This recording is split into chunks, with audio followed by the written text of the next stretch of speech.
एक सेठ जी बहुत ही दयालु थे। धर्म कर्म में यकीन करते थे। उनके पास जो भी व्यक्ति उधार मांगने आता वे उसे मना नहीं करते थे। सेठ जी मुनीम को बुलाते और जो उधार मांगने वाला व्यक्ति होता उससे पूछते कि भाई तुम उधार कब लौटाओगे, इस जन्म में या फिर अगले जन्म में। जो लोग ईमानदार होते वो कहते, सेठ जी हम तो इसी जन्म में आपका कर्ज चुकता कर देंगे। और कुछ लोग जो ज्यादा चालाक व बेईमान होते वे कहते, सेठ जी हम आपका कर्ज अगले जन्म में उतारेंगे।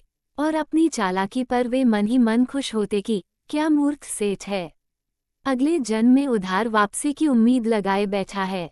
ऐसे लोग मुनीम से पहले ही कह देते कि वो अपना कर्ज अगले जन्म में लौटाएंगे और मुनीम भी कभी किसी से कुछ पूछता नहीं था। जो जैसा कह देता मुनीम वैसा ही बही में लिख लेता। एक दिन एक चोर भी सेठ जी के पास उधार मांगने पहुंचा। उसे मालूम था कि सेठ अगले जन्म तक के लिए रकम उधार दे देता है।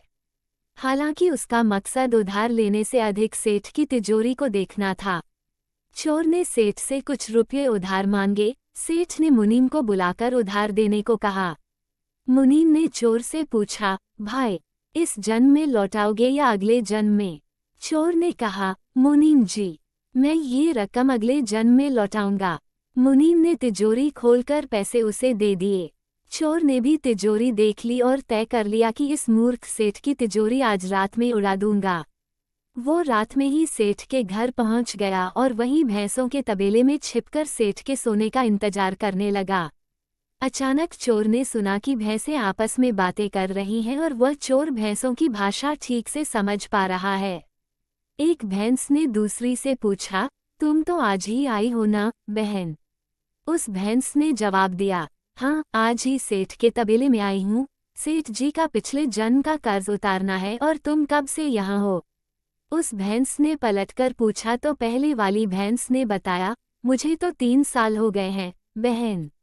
मैंने सेठ जी से कर्ज लिया था ये कहकर कि अगले जन्म में लौटाऊंगी। सेठ से उधार लेने के बाद जब मेरी मृत्यु हो गई तो मैं भैंस बन गई और सेठ के तबेले में चली आई। अब दूध देकर उसका कर्ज उतार रही हूँ। जब तक कर्ज की रकम पूरी नहीं हो जाती तब तक यहीं रहना होगा। चोर ने जब उन भैंसों की बातें सुनी तो होश उड़ गए और वहां बंदी भैंसों की ओर देखने लगा।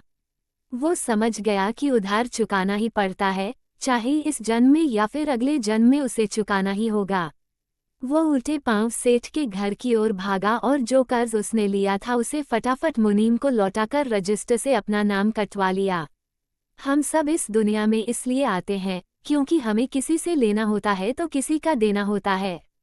इस तरह से प्रत्येक को कुछ न कुछ लेने देने के हिसाब चुकाने होते हैं। इस कर्ज का हिसाब चुकता करने के लिए इस दुनिया में कोई बेटा बनकर आता है तो कोई बेटी बनकर आती है, कोई पिता बनकर आता है तो कोई माँ बनकर आती है, कोई पति बनकर आता है तो कोई पत्नी बनकर आती है, कोई प्रेमी बनकर आता है तो कोई प्रेमिका बनकर आती है, कोई मित्र बनकर आता है तो कोई शत्रु बनकर आता है, कोई पड़ोसी बनकर आता है तो कोई रिश्तेदार बनकर आता है। चाहे दुख हो या सुख हिसाब तो सबको देने ही होते हैं।